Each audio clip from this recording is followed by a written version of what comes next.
A paz de Deus de nosso Salvador Jesus Cristo a todos. Vamos começar mais um estudo bíblico, livro de Deuteronômio, capítulo 25. E os assuntos do vídeo de hoje serão a lei do levirato e a lei do olho por olho, dente por dente. Nós vamos estudar como que isso acontecia na época de Moisés e como que Jesus Cristo ensinou sobre essas leis no Novo Testamento, na sua graça santa, né? Então vamos começar mais um estudo com a ajuda de Deus e guia do seu bom espírito, em nome de Jesus. Verso 5. Quando alguns irmãos morarem juntos e algum deles morrer e não tiver filho, então a mulher do defunto não se casará com um homem estranho. De fora, seu cunhado entrará a ela e a tomará por mulher e fará a obrigação de cunhado para com ela. E será que o primogênito que ela der à luz estará em nome do seu irmão defunto, para que o seu nome não se apague em Israel. Porém, se o tal homem não quiser tomar a sua cunhada, subirá então sua cunhada à porta dos anciãos e dirá: Meu cunhado recusa suscitar a seu irmão nome em Israel. Não quer fazer para comigo o dever de cunhado. Então os anciãos da sua cidade o chamarão e com ele falarão. E se ele ficar nisto e disser: Não quero tomá-la, então sua cunhada se chegará a ele aos olhos dos anciãos.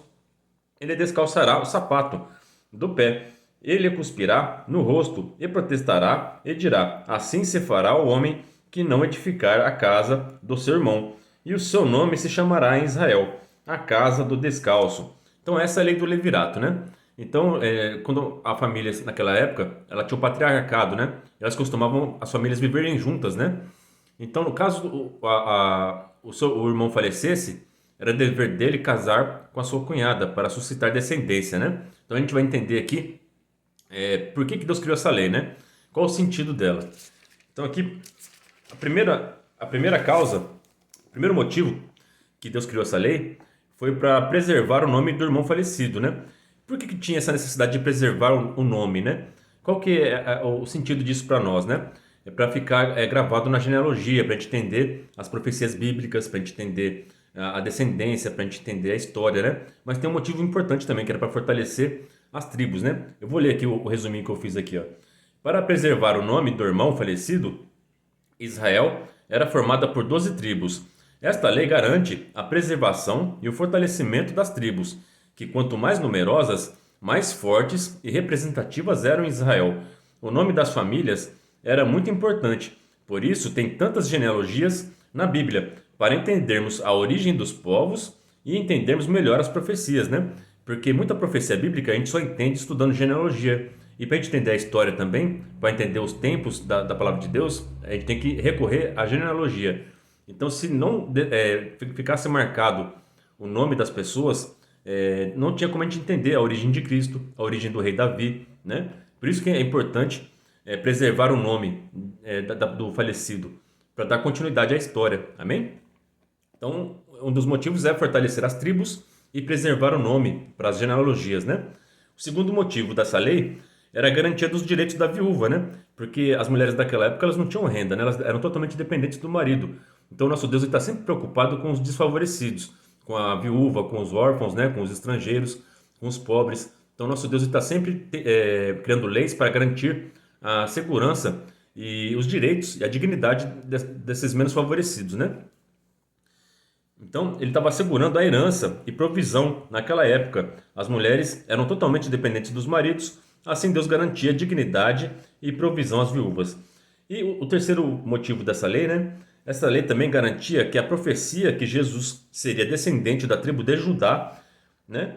Antes da lei mosaica, no Gênesis 38, este costume já era praticado e ensinado de geração em geração. Então, antes mesmo de Deus mandar essa lei a Moisés, a nação de Israel, a descendência desde Adão, já tinham essa tradição. Então, muitas das leis criadas nos Dez Mandamentos e na lei do Deuteronômio, né, na lei que está escrito no Êxodo, Levítico, essas leis já eram presentes desde a origem de Adão e Eva, né? Então, não tem nenhuma novidade aqui nessa lei. Deus só está oficializando essa lei, tá bom? Mas essa garantia já existia, né? E tanto que no Gênesis 38 vai estar falando lá de Judá e Tamar, né? Então, se vocês estudarem lá a história do Gênesis 38, vocês vão ver a história de Judá e Tamar. E graças a essa lei do levirato, que o nosso Senhor Jesus Cristo veio ao mundo. Então essa lei ela garantiu o Messias, o nosso Salvador, vir aqui até aqui a terra, tá bom? Garantiu a genealogia dele. Aqui é Mateus capítulo 1, até o verso do 1 ao 3. Aqui vai estar a genealogia de Cristo, né? Abraão gerou Isaac, Isaac gerou a Judá e seus irmãos. Judá gerou a Pérez e Zerá, cuja mãe foi Tamar. Então aqui, ó, do relacionamento de Judá com a Tamar nasceu Pérez e Zerá. E isso aqui está no Gênesis 38 e foi graças à lei do levirato, né? Estudem lá Gênesis 38 e vocês vão entender o que aconteceu com essa família. Tem um vídeo também meu, se vocês quiserem assistir na minha playlist do Gênesis, assistem lá Gênesis capítulo 38 e vocês vão entender melhor a história de Judá e Tamar, tá? Mas graças à lei do levirato que a descendência de Cristo ficou preservada, né? Aqui, eu vou continuar a genealogia. Salmão gerou Boaz, cuja mãe foi Raabe. Boaz gerou Obed, cuja mãe foi Ruth. No livro de Ruth também está presente a lei do levirato. E nosso Senhor Jesus Cristo, ele descende também de Boaz e de Ruth, né? Então, graças à lei do levirato, tanto no Gênesis 38 como no livro de Ruth, que o nosso Salvador Jesus Cristo veio à terra, né? A sua linhagem foi garantida, né? Obed gerou Jessé e Jessé gerou o rei Davi. O rei Davi também, ele veio ao mundo graças ao relacionamento de Ruth e de Boaz, que graças a essa lei do levirato, né? Então aqui, o nosso Senhor Jesus Cristo é o leão da tribo de Judá. E Jesus é filho de Davi, né? Que nem o cego gritava lá, Jesus, filho de Davi, tem misericórdia de mim. Então por isso que é necessário preservar o nome, né? Para a gente entender a origem. Então nós sabemos a genealogia de Cristo graças à lei do levirato. Amém? Aqui o verso 11. Quando pelejarem dois homens, um contra o outro, e a mulher de um chegar para livrar seu marido da mão do que o fere, ela estender a sua mão e lhe pegar pelas suas vergonhas, então cortar-lhe-ás a mão, não a poupará teu olho. Então aqui, esse verso 11 ou 12, está falando da lei do olho por olho, dente por dente, a lei do talião, né? Que aqui nesse caso, estava tendo uma briga entre dois homens, e a esposa do que estava sendo agredido foi tentar defender ele, e pegou nos órgãos genitais do agressor, né? E se ela fizesse isso, era para ser cortada a mão, né? Então, é uma lei bem rígida. Mas por que essa lei foi tão rígida assim, né? A gente vai entender um pouquinho, né? Vamos estudar como é que funciona a lei do olho por olho, dente por dente, né? Isso vai estar em Êxodo, capítulo 21, verso 23 e 25. Mas se houver morte, então darás vida por vida, olho por olho, dente por dente, mão por mão, pé por pé, queimadura por queimadura, ferida por ferida, golpe por golpe, né? Então essa é a lei do olho por olho, dente por dente. Como eles não tinham policiais, não tinham para quem se defendesse, eles mesmos tinham que fazer a justiça, né? Às vezes apresentavam ao ancião, os anciãos levavam aos juízes, e quando era decidido, a própria pessoa que foi a vítima, ela tinha que executar o juízo, né? Ela atacava a primeira pedra para apedrejar. Se caso mataram alguém da família dela, ela poderia vingar a morte de quem matou, né? Então, a lei, na época de Moisés, as próprias pessoas, a vítima, que fazia justiça contra o seu agressor. Amém? Agora, tinha que amputar a mão dessa mulher que, para defender o marido, tocava no órgão do agressor, né? Porque nessa época, o nosso Deus, ele fez uma aliança com Israel, e a aliança era feita cortando os prepúcios, né? Então, o símbolo da aliança de um homem com Deus naquela época era o prepúcio, cortar o prepúcio, né? E também guardar os mandamentos. Então, a região genital do homem era muito representativa na aliança com Deus. Então, por isso que essa pena era tão grave, porque se ela machucasse ali, aquele órgão, por exemplo, o homem não conseguisse ter filhos, a fertilidade era muito importante naquela época, porque o nosso Senhor, ele prometeu a Abraão, Isaac e Jacó que faria deles uma nação muito grande. Então, todos aqueles que tinham os órgãos genitais machucados, que não poderiam ter filhos, eles nem poderiam fazer parte da congregação, né? Então, é um pecado muito grande esse que a mulher fez. Se ela defendesse o marido de outra forma, não teria uma pena tão grave. mas como ela foi no órgão genital masculino do agressor, por isso que essa pena é tão grave. Porque se ela machucasse aquele homem que ele não pudesse ter filhos, ele não poderia fazer parte da congregação de Israel. E isso é um pecado muito grave, né? E se aquele homem tivesse. Ela está tocando na aliança que Deus fez com o homem, né? Então tem tudo isso. Por isso que era tão grave essa pena que era necessário amputar a mão, né? Agora aqui vamos estudar como que funciona essa lei do olho por olho, dente por dente na graça, né?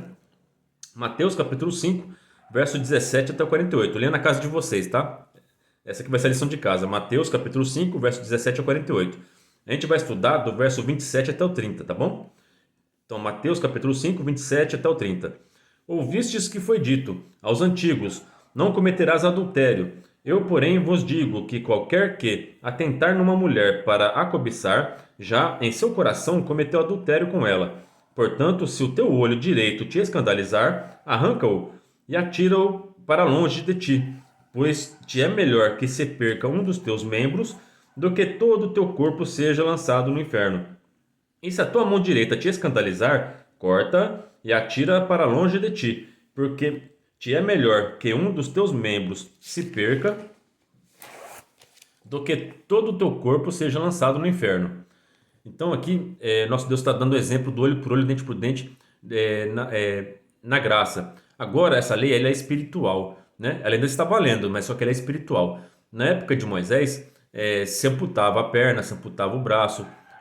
Se a pessoa te ferir o olho, você vai lá e ferir o olho do outro, né? Mas agora não. Jesus Cristo está falando que agora nós temos que, espiritualmente, nós temos que arrancar os membros nossos. Por exemplo, se você cobiçou uma mulher que é do teu próximo, aqui Jesus Cristo fala que é melhor você arrancar teu olho e você chegar caolho no céu do que você ir com o teu corpo inteiro para o inferno. Então aqui é uma forma simbólica que ele está falando, né? Não é para a gente arrancar nossos membros, né? Mas é para você parar de pecar.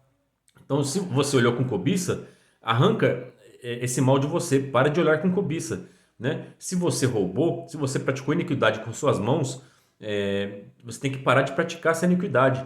É isso que Jesus Cristo está ensinando. Porque agora a condenação não é mais aqui no corpo, de forma física. A condenação vai ser eterna, lá no inferno. Então é disso que Jesus Cristo está falando, tá bom? Então, toda vez que você escutar um pregador dizer para vocês que não existe inferno, que não tem condenação eterna, essa pessoa está dizendo que Jesus Cristo é mentiroso. Porque nosso Senhor e Salvador Jesus Cristo, ele ensina, o que mais ensina sobre o inferno é Jesus, tá bom? Ele que no Novo Testamento que deixa bem claro esse assunto. Ele nos revelou qual que é o destino daqueles que praticam a impiedade. E ele, por muito nos amar, ele fala dessa forma assim, bem agressiva, assim, de arrancar um membro do corpo, para a gente entender o tamanho da gravidade que é o inferno, tá bom? Pra vocês entenderem o quanto que é terrível aquele lugar. Então não queiram ir para lá. É melhor você parar de praticar esse pecado que você está praticando, parar de cobiçar a mulher do teu próximo, parar de roubar, parar de prejudicar. Todos os pecados que tem na palavra de Deus, se esforça ao máximo para parar de praticar eles. E se você cair em tentação e praticar, já peça perdão e se humilha diante de Deus, de Jesus Cristo, para que você possa ser perdoado e que você não seja lançado nesse lugar, tá bom? Jesus Cristo está nos alertando, porque Ele muito nos ama e Ele quer que todos entrem no reino dos céus. Amém? Vamos continuar aqui, ó. Ouvistes que foi dito, olho por olho e dente por dente. Eu, porém, vos digo que não resistais ao mal, mas se qualquer te bater na face direita, ofereça-lhe também a outra. E ao que quiser pleitear contigo e tirar-te a vestimenta, larga-lhe também a capa. E se qualquer te obrigar a caminhar 1 milha, vai com ele 2. Dá a quem te pedir, e não te desvies daquele que quiser que lhe emprestes.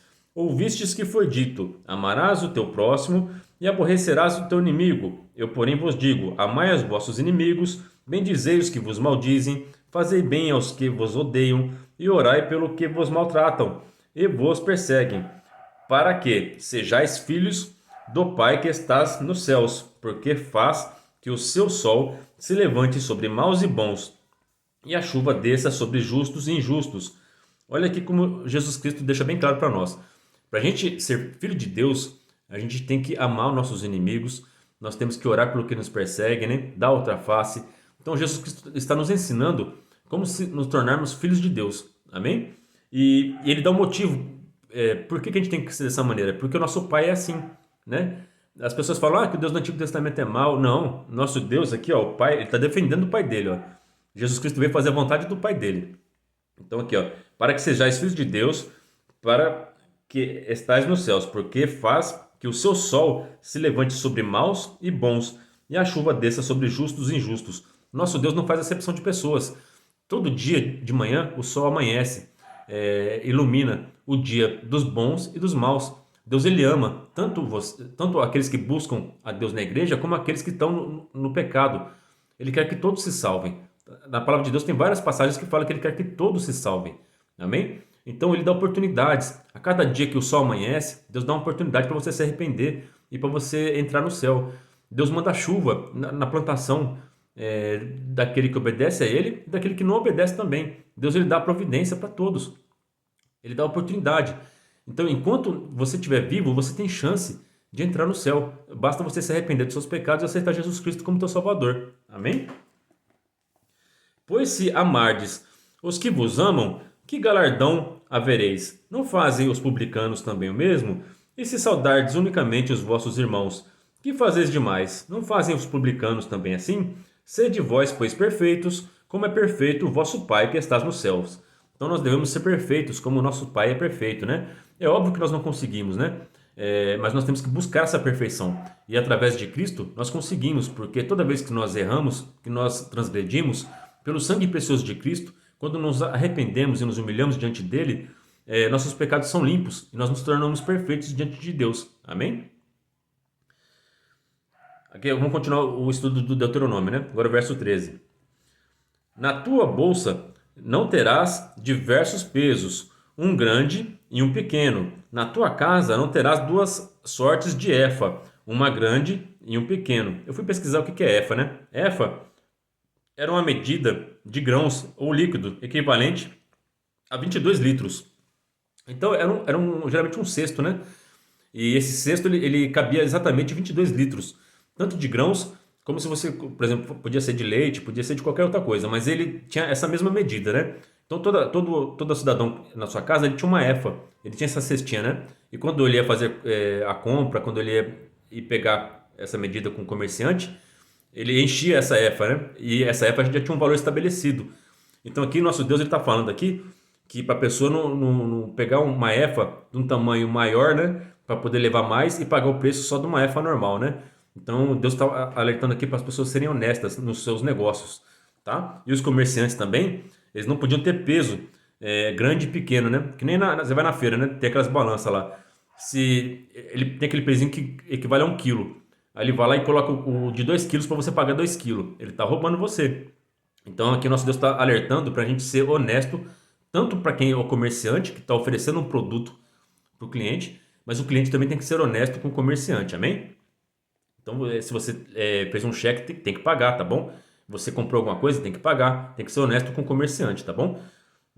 Deus gosta de honestidade, né? Jesus Cristo é a verdade e a vida. Toda mentira, toda enganação é do maligno, né? Então, a quem você serve? Então, vamos fazer a vontade de Deus, né? Verso 15.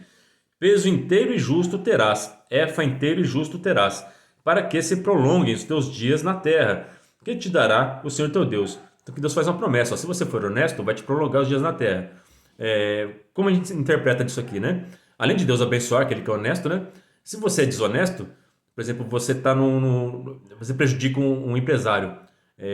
Naquela época lá, eles podiam fazer justiça com as mãos, vingança. Ele podia te pegar e te matar. Então, você quer viver bastante? Seja honesto, né? Então, é mais ou menos isso que Deus está querendo dizer aqui. No Antigo Testamento era assim. Mas agora, quem é honesto, Deus abençoa, dá uma vida abundante, uma vida em paz. A pessoa dorme com sono tranquilo. Então, Deus vai abençoar a pessoa que é honesta, né? E a pessoa que é honesta, as pessoas acreditam nela, tem credibilidade, né? A pessoa que mente não vai trazer credibilidade e ninguém vai confiar nela, né? Vai ser uma pessoa sozinha, isolada, né? Verso 16.